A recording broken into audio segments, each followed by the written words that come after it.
Anda menyaksikan Tribun News Update bersama saya, Saradita. Pemerintah akan menggelar retret kepala daerah gelombang kedua setelah Lebaran Idul Fitri 2025. Wakil Menteri Dalam Negeri Bima Arya mengatakan, peserta retret gelombang 2 adalah kepala daerah yang tidak hadir di retret pertama karena gugatan di Mahkamah Konstitusi. Dalam keterangannya pada Senin 3 Maret lalu, Bima Arya menyebut untuk kepala daerah yang menunggu hasil pemungutan suara ulang atau PSU nantinya akan melaksanakan retret di waktu yang berbeda. Rencana retret gelombang terakhir akan dilaksanakan setelah serangkaian PSU selesai.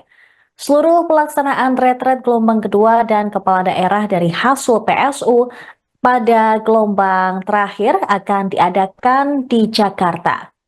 Sebelumnya, Mahkamah Konstitusi resmi memerintahkan pemungutan suara ulang di 24 daerah setelah memutuskan sengketa hasil Pilkada 2024. Putusan tersebut diumumkan dalam sidang pleno yang berlangsung pada Senin 24 Februari 2025 dengan seluruh 9 hakim konstitusi telah menuntaskan pembacaan keputusan atas 40 perkara yang diperiksa secara lanjut. Di sisi lain, retret kepala daerah gelombang pertama justru dilaporkan ke KPK oleh Koalisi Masyarakat Sipil Anti Korupsi.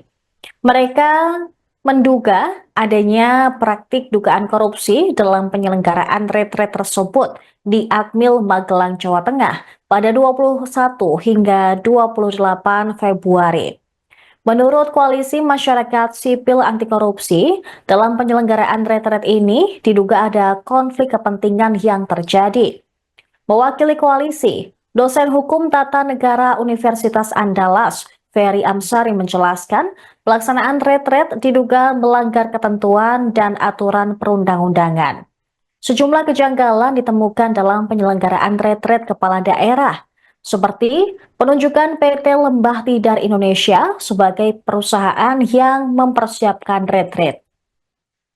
Koalisi Masyarakat Sipil mensinyalir PT Lembah Tidar Indonesia berada dalam lingkaran kekuasaan. Menurut Ferry, proses penunjukan perusahaan tersebut mestinya dilakukan secara terbuka dan transparan. Namun, prinsip itu tidak terrealisasikan dalam pelaksanaan program yang dinilai memakan anggaran cukup besar.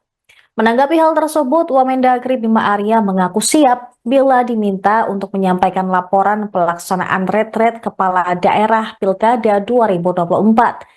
Bima mengatakan seluruh pelaksanaan retret menggelontorkan dana dari anggaran pendapatan dan belanja negara Indonesia, bukan dari APBD.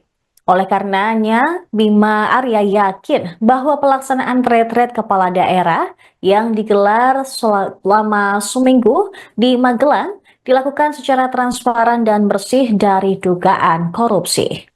Download Tribun X sekarang, menghadirkan lokal menjadi Indonesia.